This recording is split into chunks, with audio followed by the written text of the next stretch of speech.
اعوذ باللہ من الشیطان الرجیم، بسم اللہ الرحمن الرحیم۔ ایک تو آپ کا بہت شکریہ کہ اتنی ارلی آپ سب لوگ تشریف لائے۔ آج کی یہ پریس کانفرنس انتہائی اہمیت کی حامل ہے۔ 4-5 بڑے امپورٹنٹ ٹاپکس ہیں جن کے اوپر آپ کو کلیئرٹی دینا بھی ضروری ہے اور ہمارا موقف بھی آپ کو اور عوام کو دینا ضروری ہے۔ سب سے پہلے جو ہماری لانگ مارچ، حقیقی آزادی مارچ تھی، وہ ایک پرامن جمہوری تحریک ہے ہماری۔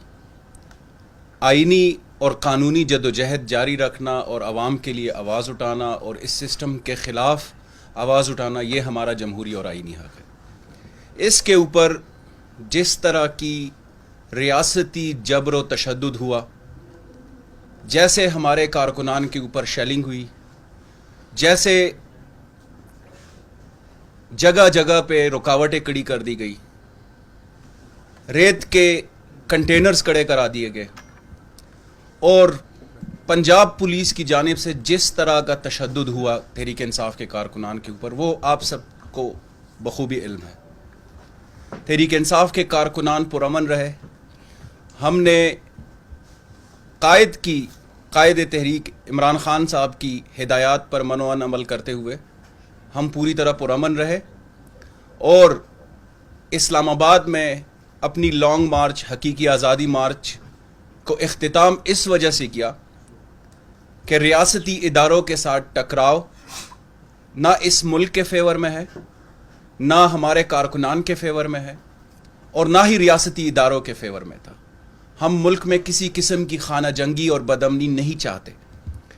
میں وزیر اعظم جو ہمارے ہیں، ہم ابھی بھی ان کو سمجھتے ہیں اور اس جعلی حکومت کو ہم تسلیم نہیں کرتے۔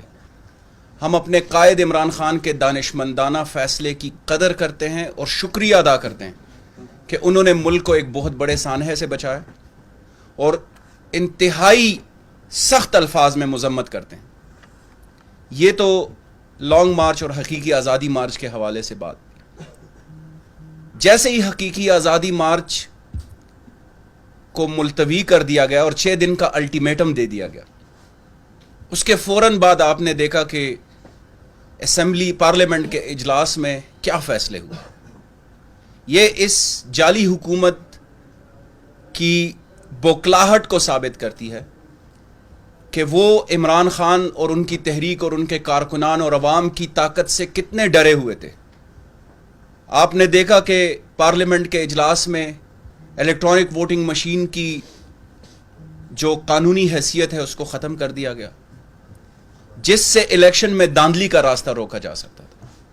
اس کے بعد آپ دیکھ لیں 90 لاکھ پاکستانی جو بیرون ملک مقیم ہے، ان سے ووٹ کا حق چھینا گیا۔ یہ وہ پاکستانی ہے جو اربوں ڈالرز کے ریمیٹنسز بیچتے ہیں، جس سے پاکستان کی معیشت سنبھلی ہوئی ہے۔ ان کو ووٹ کے حق سے محروم کیا گیا کیونکہ ان کو پتہ ہے کہ وہ باشعور لوگ ہیں، وہ محب وطن لوگ ہیں، اور انہوں نے اپنے ضمیر کے مطابق فیصلہ کرنا ہے، اور 90 لاکھ ووٹس جو ہے وہ ان کے کھاتے میں کم از کم نہیں پڑنے۔ یہ اس داندلی زدہ اور موروثیت کی جو ذہنیت ہے اس کی ایک زندہ دلیل ہے۔ اس کے بعد آپ نے دیکھا کہ نیب کے قوانین میں ترامیم کر دی گئی تاکہ ان کے کرپشن کے اوپر پردہ ڈالا جا سکے۔ یہ اس حکومت کی پارلیمان میں کارکردگی، اور صرف اسی دن جس دن عمران خان نے 6 دن کا الٹیمیٹم دے دیا، یہ اتنے ڈرے ہوئے ہیں عوامی طاقت سے کہ ان کے پاس 6 دن کا ٹائم آ گیا تو انہوں نے عوام کے خلاف فیصلے کرنا شروع کر دیے۔ اس کے بعد رات کے 11 اور 12 بجے کے درمیان جو پیٹرول اور ڈیزل بم گرایا گیا عوام کے اوپر، ہمارے وقت میں عمران خان حکومت میں 2 روپے بھی اگر ڈیزل اور پیٹرول کی قیمت بڑھتی تھی تو یہ لوگ واویلا مچاتے تھے۔ انہوں نے رات کی تاریکی میں 30 روپے سے زیادہ پیٹرول اور ڈیزل کی قیمت بڑھائی۔ اس کے اوپر میں امید رکھتا ہوں کہ ہماری میڈیا، ہماری صحافی برادری اور جو محب وطن پاکستانی ہیں وہ اس کے اوپر ضرور آواز اٹھائیں گے، کیونکہ عوامی فلاح اور عوامی بہبود کے اوپر کسی قسم کا سمجھوتا ممکن نہیں۔ ہم پہلے دن سے کہہ رہے تھے، اور جو عمران خان نے 4 مہینے کے لیے پیٹرول اور ڈیزل کی قیمتیں فریز کر دی ہوئی تھی, ان کو انہوں نے واپس کر دیا. بجلی کی قیمتیں یہ آگے بڑھا چکے ہیں. ان سارے معاملات کے ساتھ ساتھ میں آپ کی توجہ ایک اہم مسئلے کی طرف اور بھی مبذول کرانا چاہتا ہوں. وہ عمران خان کی حکومت کی تعلیم دوستی اور ان کی بالخصوص اعلیٰ تعلیم کے ساتھ ان کی ایک لگاؤ ہے. آپ کو پتہ ہے کہ عبد القادر یونیورسٹی آلریڈی وہ بنا چکے ہیں اپنے تئی عوام کے تعاون سے. نمل یونیورسٹی وہ بنا چکے ہیں. لیکن اس امپورٹڈ حکومت نے جو ہائر ایجوکیشن سیکٹر کے ساتھ جو سب سے بڑی زیادتی کی ہے وہ اس کی توجہ میں آپ کی طرف مبذول کرانا چاہتا ہوں.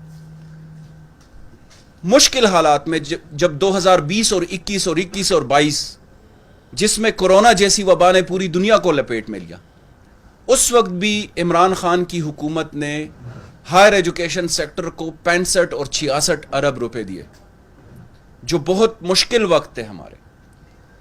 لیکن یہ امپورٹڈ حکومت جو عوام کو تعلیم سے دور کرنا چاہتی ہے, جو عوام کو آگاہ نہیں دیکھنا چاہتی, اور بطور 32 پبلک سیکٹر یونیورسٹیز کے پرو چانسلر کے میں انتہائی سخت الفاظ میں مذمت کرتا ہوں اس امپورٹڈ سرکار کی کہ انہوں نے 65 ارب روپے بھی نہیں دیے, 50 بھی نہیں دیے, 30 ارب روپے اس سال انہوں نے ایلوکیٹ کر دیے, جو کہ اس ہائر ایجوکیشن سیکٹر کے ساتھ انتہائی زیادتی ہے. 50% سے زیادہ اس کے اوپر کٹ لگا ہے. جو 30 ارب روپے ہے اس سے یونیورسٹیز کے اور ہائر ایجوکیشن انسٹیٹیوٹس کے اساتذہ کرام کی, پروفیسرز کی تنخواہیں بھی نہیں ہو سکتی, آپریشنل ایکسپینڈیچر بھی نہیں ہو سکتا. ہائر ایجوکیشن کمیشن نے 104 ارب روپے کا مطالبہ کیا تھا اور بدلے میں صرف 30 ارب روپے امپورٹڈ سرکار نے ایلوکیٹ کر دیے. میں اس کی بھرپور مذمت کرتا ہوں خیبر پختونخوا کے 32 پبلک سیکٹر یونیورسٹیز کے طلباء و طالبات کی جانب سے, اور جو ہمارے پروفیسرز ہیں, اساتذہ کرام ہیں, لیکچررز ہیں, ڈینز ہیں, وائس چانسلرز ہیں, ان کے بہاف پر میں اس کی شدید مذمت کرتا ہوں اور مطالبہ کرتا ہوں اس امپورٹڈ اور جعلی حکومت سے کہ وہ خودارہ ہائر ایجوکیشن سیکٹر کو تباہ نہ کرے. اس سے ہمارے بچوں کا, ہماری یوتھ کا مستقبل وابستہ ہے. تو میں ان باتوں کے ساتھ کچھ امپورٹنٹ ٹاپکس کے اوپر بیرسٹر سیف صاحب اور تیمور جھگڑا صاحب آپ سے بات کریں گے, لیکن ہائر ایجوکیشن سیکٹر کے ساتھ یہ جو ظلم ہو رہا ہے اس کو ہم برداشت نہیں کریں گے. ہم اپنا ہر جمہوری اور آئینی راستہ اختیار کریں گے اور اس کے لیے پورے خیبر پختونخوا کی یونیورسٹیز, اساتذہ کرام اور طلباء و طالبات ہمارے ساتھ ہیں. بہت شکریہ. ایک تو ہائر ایجوکیشن سے اتفاقاً یاد آیا, آج صبح جب میں سوشل میڈیا چیک کر رہا تھا تو وہاں احسن اقبال صاحب کی ٹویٹس جو ہے وہ پڑھی ہوئی.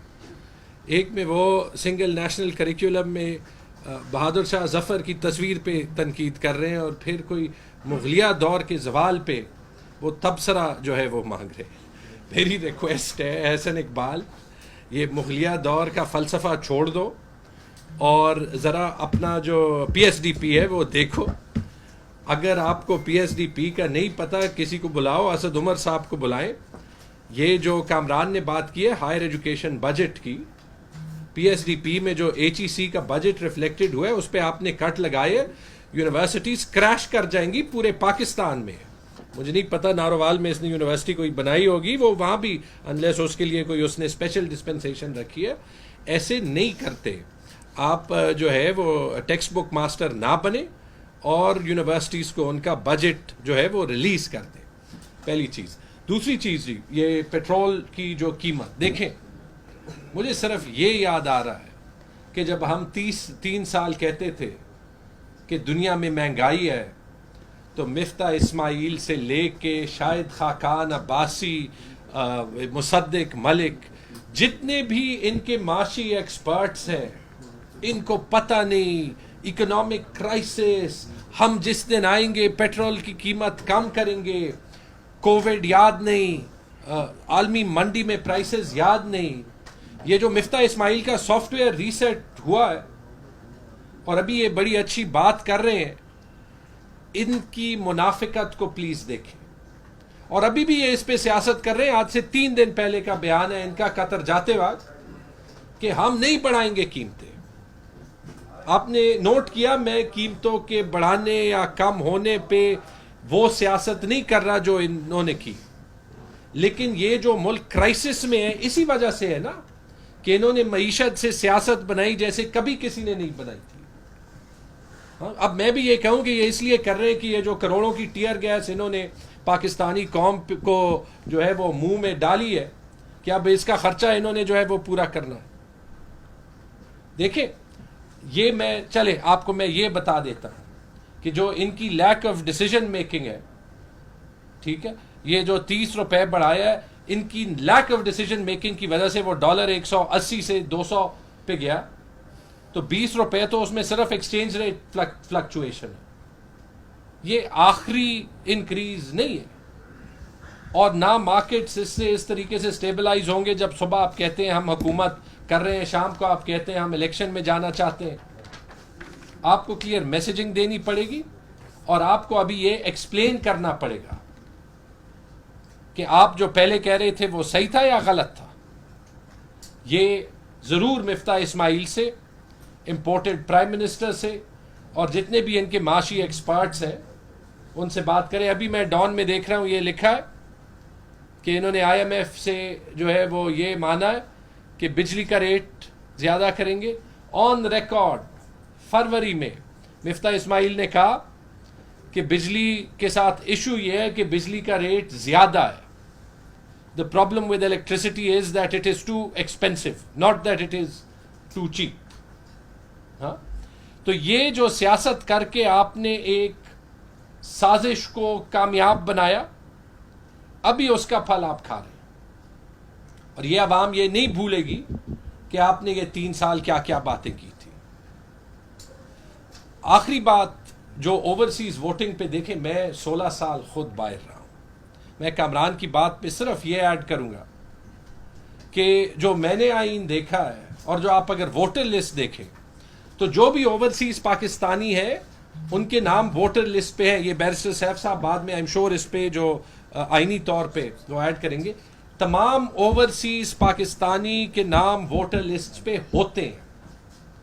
تو جو آپ ان کو اوورسیز ووٹنگ کا حق ان سے چھینتے ہیں, جو آپ نے یہ پلان بنایا ہے کہ اوورسیز ایمبسیز میں 2022 میں ایمبسیز میں یا ان شہروں میں جہاں پہ پاکستانی زیادہ رہتے ہیں وہاں پہ پولنگ بوتھ نہ بنائے جائیں, تو آپ نے امیر کو تو یہ موقع دے دیا کہ وہ جہاز میں بیٹھ کے یہاں پہ آ کے ووٹ جو ہے وہ ڈال دے گا.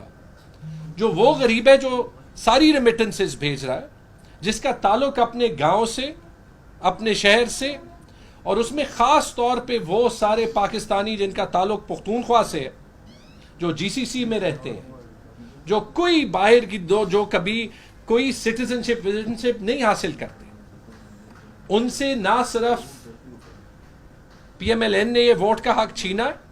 میں ان پارٹیز کا نام لینا چاہتا ہوں جو کہتی ہیں کہ ہم اس صوبے کا حق ریپرزینٹ کرتے ہیں.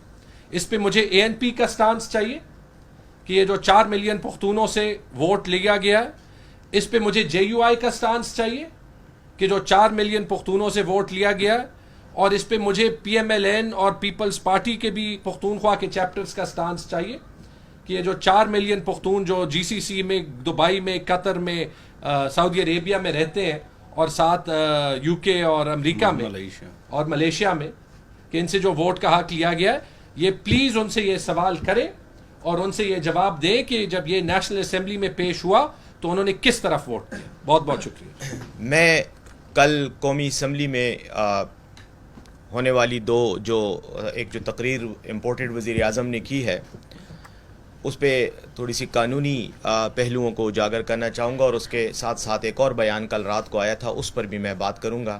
میری ایکسپلینیشن اور وضاحت زیادہ تر قانونی دائرے میں ہوگی, پولیٹیکل بات میرے دونوں ساتھیوں نے کر لی ہے. کل امپورٹڈ وزیر اعظم نے کہا کہ صوبے کی طرف سے وفاق پر حملہ کیا گیا ہے, اور ان کا اشارہ یقیناً ہمارے آزادی مارچ کی طرف تھا جو خیبر پختونخوا سے عمران خان صاحب کی اور وزیر اعلیٰ خیبر پختونخوا محمود خان صاحب کی قیادت میں اسلام آباد کی طرف گیا. حملہ کس چیز کو کہتے ہیں, حملے کی کیا کی کیا نوعیت ہوتی ہے، اس کے کیا مضمرات ہوتے ہیں، اس کی کیا تشریحات اور توضیحات ہوتی ہیں، میرے خیال میں شاید ہمارے امپورٹڈ وزیر اعظم صاحب کو اس کا علم نہیں ہے، اور انہیں شاید پاکستان کے آئین کا بھی علم نہیں ہے۔ پاکستان کا آئین آرٹیکل 15 میں وضاحت کے ساتھ کہتا ہے کہ پاکستان کے ہر شہری کو پاکستان کی حدود میں موومنٹ، فریڈم آف موومنٹ، نقل و حرکت کی مکمل آزادی ہے، اور یہ اس کا بنیادی حق ہے۔ پاکستان کا ایک شہری اگر پشاور سے اسلام آباد جاتا ہے تو یہ اس کا بنیادی حق ہے، اس کو اس حق سے روکا بھی نہیں جا سکتا، اور اس کے اس حق کے استعمال کو حملہ بھی قرار نہیں دیا جا سکتا۔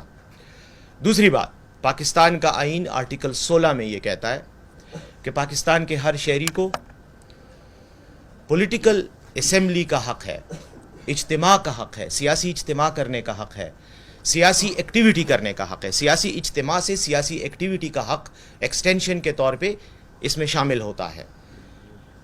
جب آپ کو سیاسی اجتماع کا حق ہے، اور آرٹیکل 16 آپ کو یہ حق دیتا ہے اور بنیادی انسانی حق کے طور پہ دیتا ہے، اور اس میں کلیئر کٹ لکھا ہوا ہے کہ پاکستان کے کسی شہری سے اس حق کو نہ چھینا جا سکتا ہے، نہ اس کو کسی اور طریقہ کار کے تحت اس حق کے استعمال سے محروم کیا جا سکتا ہے، تو پاکستان کے شہریوں نے لاکھوں کی تعداد میں پاکستان کے مختلف علاقوں سے نکل کر اپنے یہ دو بنیادی انسانی حقوق جو پاکستان کا آئین پاکستان کے ہر شہری کو دیتا ہے، اس کے استعمال کی کوشش کی، جس کے نتیجے میں خیبر پختونخوا سے لے کر اٹک دریا سندھ کی پل سے لے کر اسلام آباد تک مکمل طور پر راستوں کو سیل کر دیا گیا تاکہ ہم اپنا فریڈم آف موومنٹ کا حق استعمال نہ کر سکیں، اور لاہور میں اور پنجاب کے مختلف شہروں میں پاکستان کے شہریوں کے ساتھ، سیاسی کارکنوں کے ساتھ جو کچھ ہوا وہ بھی آپ کے سکرینز نے قوم کو دکھایا۔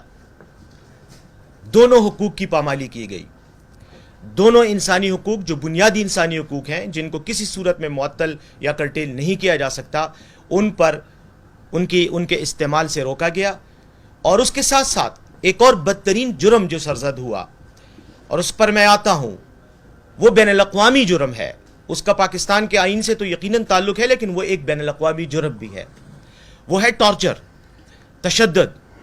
تشدد کی بین الاقوامی تعریف یہ ہے، اور یہ تعریف لکھی گئی ہے کنونشن اگینسٹ ٹارچر میں، جو کہ یونائٹڈ نیشنز کا کنونشن ہے، جس پر پاکستان نے دستخط کیے ہیں۔ پاکستان پارٹی ہے اس کنونشن کا، اور اس کنونشن کے تحت پاکستان کی یہ قانونی ذمہ داری ہے، لیگل obligation ہے، کانسٹیٹیوشنل obligation ہے کہ وہ اپنی حدود کے اندر پاکستان کی حکومت کسی قسم کا تشدد اس کو نہ کروائے۔ تشدد کی تعریف پہ بھی میں آتا ہوں۔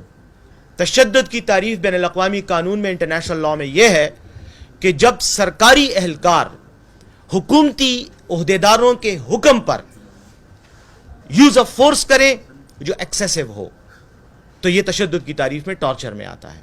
چاہے وہ یوز آف فورس جو ڈسپروپورشنیٹ ہو اس ایکشن کے حوالے سے جو کہ کیا جا رہا ہے، یا جس کے خلاف وہ طاقت استعمال کی جا رہی ہے، چاہے وہ جسمانی دکھ یا تکلیف کی شکل میں ہو، چاہے وہ نفسیاتی ہو، اور چاہے وہ کسی بھی اور طریقے سے براہ راست یا بالواسطہ یا بلا واسطہ کسی شخص کو اذیت میں مبتلا کرے، یہ ٹارچر ہے۔ ہمارے لوگوں کو کئی گھنٹے ان کی فریڈم آف موومنٹ کو ریسٹرکٹ کیا گیا، ان کی فریڈم آف اسمبلی کو ریسٹرکٹ کیا گیا، لیکن ساتھ ہی ساتھ ان پر جسمانی بربریت کی انتہا کی گئی۔ یہ بین الاقوامی قانون کے تحت ٹارچر میں آپ نے دیکھا، آپ کی اسکرینوں نے دکھایا، ہم نے آپ کی اسکرینوں کو ہی دیکھا کہ ایک خاتون پر پستول تانا گیا۔ کیا وہ خاتون دہشت گرد تھی؟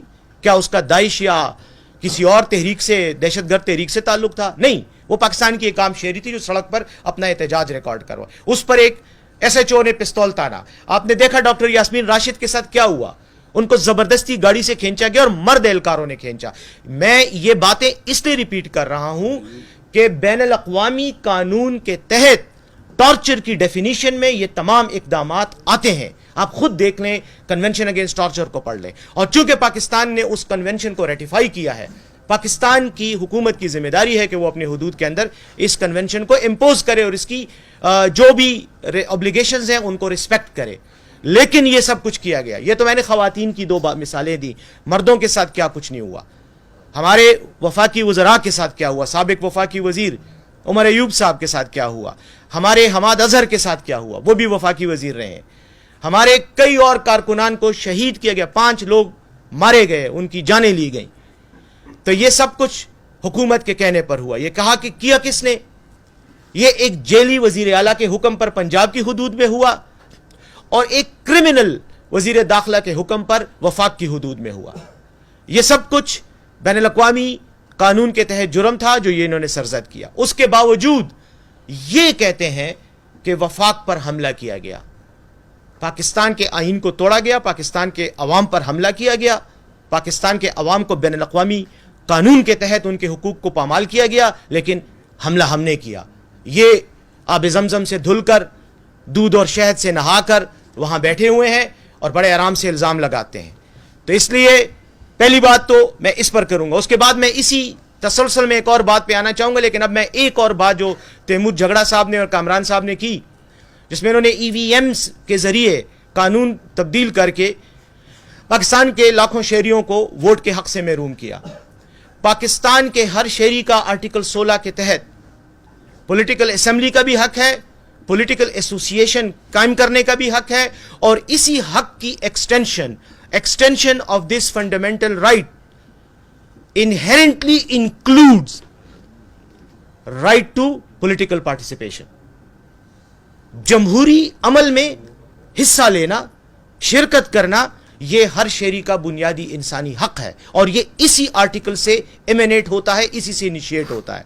جب آپ کسی شہری کو ووٹ کے حق سے کسی بھی وجہ سے محروم کرتے ہیں کہ یا اس کی رنگت آپ کو پسند نہیں ہے, یا اس جو زبان بولتا ہے وہ آپ کو پسند نہیں ہے, یا وہ کہیں رہتا ہے اس کی رہائش کی وجہ سے آپ اس کے اس انسانی حق سے محروم کرتے ہیں, تو آپ پاکستان کے آئین کی آرٹیکل 25 کی خلاف ورزی کر رہے ہیں.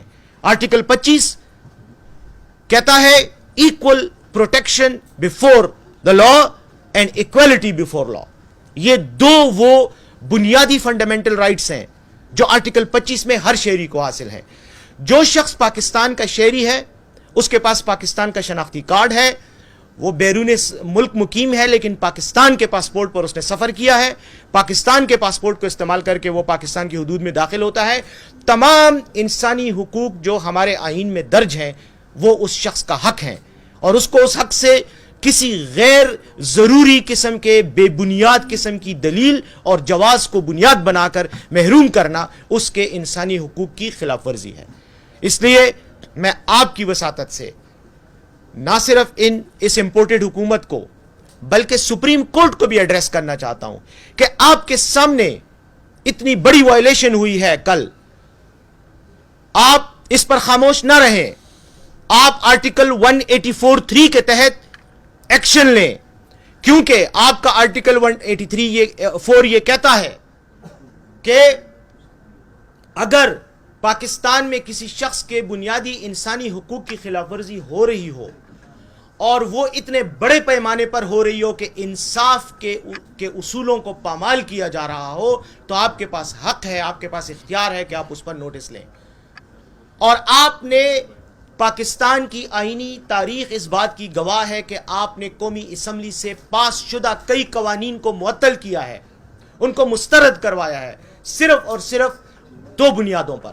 ایک یہ کہ وہ قانون انسانی حقوق سے متصادم ہے, فنڈامنٹل رائٹ سے متصادم ہے, اور دوسری بنیاد یہ ہے کہ وہ اسلام کے اور قرآن اور سنہ کے اصولوں سے متصادم ہے. یہ دو پیمانے ہیں جو آپ کو اختیار دیتے ہیں کہ آپ قومی اسمبلی یا کسی بھی صوبائی اسمبلی سے پاس شدہ کسی بھی قانون کو آپ مسترد کر سکتے ہیں, آپ اس کو خلاف آئین قرار دے سکتے ہیں. تو یہ جو کچھ کل انہوں نے کیا, انہوں نے پاکستان کے تقریباً 90 لاکھ 10 لاکھ لے لیں یا چلے 90 لے لیں, چلیں اور کم کر دیں, اتنے شہریوں کو محروم کیا, جبکہ آئین کے تحت ایک شہری کو بھی اس کے بنیادی حقوق سے محروم کرنا آئین کی خلاف ورزی ہے. تو یہ سب کچھ ہوا.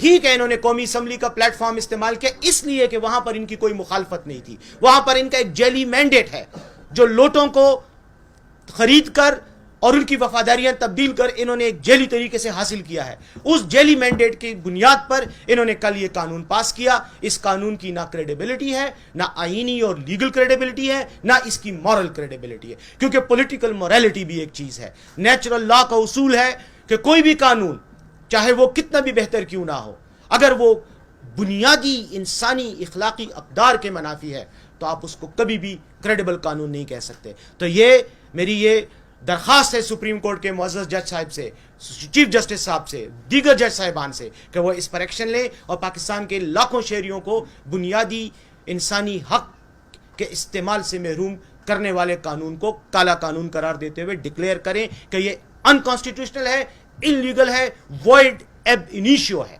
یہ وہ ایکشن ہے کہ جس کی کوئی بنیاد ہی نہیں ہے. دوسری بات جس پر میں آنا چاہتا ہوں وہ ہے کہ کل رات کو رانا ثناء اللہ صاحب نے ایک بیان دیا. ان کے کردار کی طرح, ان کے بیانات کی طرح یہ ایک سیاہ, کالا, بدنما اور مذاق خیز بیان تھا. انہوں نے کہا کہ وزیر اعلیٰ خیبر پختونخوا نے کی سربراہی میں, کی سرکردگی میں خیبر پختونخوا سے وفاق پر حملہ ہوا ہے اور خیبر پختونخوا کی پولیس نے ان کو اس حملے میں کردار ادا کیا ہے اور وہ مسلح ہو کر دارالحکومت پر چڑھائی انہوں نے کی ہے. اور اس سلسلے میں اب وہ قانونی رائے انہوں نے لی ہے اور اس پر وہ کوئی قانونی ایکشن لینے کا پروگرام بنا رہے ہیں. میں آپ کو بتاتا ہوں کہ یہ کیا پروگرام بنا رہے ہیں. ان کا ارادہ, جو ان کی حرکتیں دیکھ کر جیلی ایف آئی آروں کا ایک ریکارڈ جو ان کا ہمیشہ بنتا رہا ہے اور پنجاب میں پولیس مقابلے, کمال کی بات یہ ہے کہ ایک شخص جس پر باقاعدہ الزامات ہیں کہ اس نے لوگوں کو قتل کروایا ہے, جس کے قائد نواز شہباز شریف پر یہ بیانات ہیں کہ اس نے 80s اور 90s کی دہائی میں جب وہ وزیر اعلیٰ پنجاب تھا اس نے کئی لوگوں کو ایکسٹرا جوڈیشل مرڈر کروایا ہے. یہ وہ تمام الزامات ہیں جو میڈیا کے ہر اخبار کے صفحے پر موجود ہیں. لیکن وہ یہ قانون بنا رہا ہے کہ وہ یہ قانون میں یہ نکات تلاش کر رہا ہے کہ وہ خیبر پختونخوا کے وزیر اعلیٰ کے خلاف کوئی قانونی ایکشن لیا جائے. اب وہ کیا ایکشن ہوگا؟ یہ وزیر اعلیٰ خیبر پختونخوا کے خلاف کیس بنائیں گے کہ جی مسلح پولیس والے اس کے ساتھ ہیں, تو پولیس والے تو ہوتے ہی مسلح ہیں. دوسری بات یہ ہے کہ وہ پولیس والے کون تھے جو وزیر اعلیٰ کے ساتھ تھے؟ وہ وزیر اعلیٰ کے پرسنل گارڈز ہیں جو ڈیوٹی پر ہیں کہ ان کی سیکیورٹی کریں گے. کیونکہ وزیر اعلیٰ رانا ثناء اللہ صاحب, آپ اگر بھول گئے تو میں آپ کو یاد دلا دوں کہ محمود خان صاحب آج بھی خیبر پختونخوا کے الیکٹڈ, لیگل اور کانسٹیٹیوشنل وزیر اعلیٰ ہیں اور ان کا حق ہے کہ ان کو سیکیورٹی فراہم کی جائے. یہ ان کا پروٹوکول ہے. تو جو پولیس والے ساتھ تھے, جو جیمرز کی گاڑیاں ان کے ساتھ تھیں, وہ ان کے سیکیورٹی پروٹوکول کا حصہ ہے. آپ یہ بات کیوں بھول جاتے ہیں؟ دوسری بات, وزیر اعلیٰ نے جلوس کی قیادت کی عمران خان صاحب کے ساتھ اور وہ اسلام آباد گئے. Right to freedom of movement بھی نہ بھولیں, آرٹیکل 15, اور right of political participation and assembly بھی نہ بھولیں, آرٹیکل 16. تیسری بات, آپ اگر کیس بنا رہے ہیں تو آپ کیا کیس بنا سکتے ہیں وزیر اعلیٰ کے خلاف؟ آپ کیس بنا سکتے ہیں اس لیے کہ انہوں نے اپنے اختیارات کا ناجائز استعمال کیا اور صوبہ گورننس کے قابل نہیں رہا. یہ ڈھونڈ رہے ہیں provision article 232 chapter 10 of the constitution, جس میں وفاق کی طرف سے ایمرجنسی لگائی جا سکتی ہے اگر انٹرنل ڈسٹربنس اس حد تک پہنچ جائے کہ صوبے کا نظام چلانے کے قابل نہ رہے اور وہ مینج نہ ہو سکے, تو پھر وفاق کے پاس اختیار ہے کہ وہ صوبے میں حکومت کو میں ایمرجنسی نافذ کر کے آرٹیکل 232 کے تحت کنٹرول سنبھال لے. رانا ثناء اللہ صاحب اس آرٹیکل کا 232 کا پہلا سب آرٹیکل پڑھ لیں, اس میں لکھا ہوا ہے کہ the president has the powers to impose emergency. آپ نہیں لگا سکتے, وہ پریزیڈنٹ آف پاکستان آپ کے کہنے پر ایمرجنسی نہیں لگائے گا. اس لیے اس طرح کی بھونڈی حرکتیں نہ کریں, آئین اور قانون کا مذاق نہ اڑائیں, اس کو اپنے بچوں کا کھیل نہ بنائیں. آپ وزیر اعلیٰ کے خلاف کیس کرنے کی بات کرتے ہیں, وزیر اعلیٰ پر الزام تراشی کرتے ہیں. آپ ہمارے وزیر اعلیٰ پر یہ الزام لگاتے ہیں, بار بار لگاتے ہیں کہ وہ سرکاری ہیلی کاپٹر استعمال کر رہا ہے, تو سرکاری ہیلی کاپٹر وہ خود استعمال کرے گا, بالکل کرے گا, کیونکہ وہ مجاز ہے. اس کو قانون اختیار دیتا ہے کہ وہ ہیلی کاپٹر استعمال کرے. وہ اگر اس ہیلی کاپٹر میں اپنے ساتھ تیمور جھگڑا کو بٹھاتا ہے, کامران بنگش کو بٹھاتا ہے, محمد علی سیف کو بٹھاتا ہے, یا وزیر اعظم سابق وزیر اعظم پاکستان عمران خان کو بٹھاتا ہے تو وہ کوئی غیر قانونی کام نہیں کر رہا. وہ یہ کر سکتا ہے, وہ مجاز ہے. دوسری بات, آپ جب وزیر اعلیٰ خیبر پختونخوا پر ہیلی کاپٹر کے کیس کا الزام لگاتے ہیں, ہیلی کاپٹر کی بات کرتے ہیں کہ اس نے غیر قانونی استعمال کیا, مجھے آپ بتائیں آپ کی محترمہ مریم نواز شریف کو کس کیپیسٹی پر پی ٹی وی میں گھنٹوں مسلسل, جو کہ ایک سرکاری ادارہ ہے, اس پر ان کو کوریج دی جاتی ہے؟ کیا وجہ ہے؟ ان کے پاس کون سا سیاسی یا آئینی عہدہ ہے, پولیٹیکل یعنی کانسٹیٹیوشنل حکومتی عہدہ ہے کہ جس کے کیا وہ کسی ایوان کی رکن ہے, کیا وہ کسی کابینہ میں وزیر ہیں, کیا ان کے پاس کوئی اور ایسا عہدہ ہے کہ وہ پی ٹی وی پر بیٹھ کر بھاشن دیتی رہتی ہیں اور صرف اپنا ذاتی غصہ ڈائلاگز کی صورت میں اتارتی رہتی ہیں؟ تو آپ اپنے گریبان کو بھی دیکھیں, اور جب آپ پی ٹی آئی کے ورکرز پر تشدد کر رہے تھے تو آپ کوئی نیا کام نہیں کر رہے تھے, آپ ادارہ منہاج القرآن پر حملے کی تاریخ دہرا رہے تھے. آپ اپنے اسی جبلی حیوانیت کو جو آپ کی جبلت میں ہے, آپ اس کا استعمال کر رہے تھے. انسٹنکٹیو جو آپ کا ایک کیلس ایک نیچر ہے آپ کی, آپ اس کا اظہار کر رہے تھے, کیونکہ وہاں پر آپ نے 14 لوگوں کو دن دہاڑے ٹی وی کیمروں کی موجودگی میں آپ نے ان کو گولیاں ماری, اور آج آپ دندناتے پھر رہے ہیں اور آپ امن کا پرچار کر رہے ہیں اور الزامات آپ تحریک انصاف پہ لگا رہے ہیں اور عمران خان پہ لگا رہے ہیں. میں یہ باتیں کرنے کے ساتھ صرف اتنا کہوں گا کہ ہم کسی گیدڑ بھبکی سے, کسی قسم کی دھمکی سے نہیں ڈریں گے. ہم نے جو تحریک شروع کی ہے انشاءاللہ اس کو اپنے منطقی انجام تک پہنچائیں گے, اور اس کا انجام یہ ہوگا کہ جب یہ صرف یہاں حکومت سے ہی نہیں ہٹیں گے بلکہ کوٹ لکھپت اور اڈیالہ جیل میں رہائش پذیر ہوں گے. اظہار افسوس کرنا چاہتا ہوں کہ کل ایبٹ آباد میں اسکول وین کا ایک حادثہ ہوا جس میں بچے جاں بحق ہوئے. اس پر میں افسوس کا اظہار کرتا ہوں, ان کے والدین سے, ان کے لاحقین سے بھی اپنے دکھ درد کا اور ان کے جو غم ہے اس میں شرکت کا اظہار کرتا ہوں. اور یاسین ملک کے ساتھ انڈیا نے جو کچھ کیا, میں سمجھتا ہوں کہ تمام بین الاقوامی انسانوں کو, برادری کو اس کا نوٹس لینا چاہیے. انسانی حقوق کی خلاف ورزی ہے, یہ بھی کنونشن اگینسٹ ٹارچر کی خلاف ورزی ہے, یہ international covenant on civil and political rights 1977 کی خلاف ورزی ہے. اس لیے انڈیا کا احتساب ہونا چاہیے, اس پہ نوٹس لینا چاہیے. بہت شکریہ.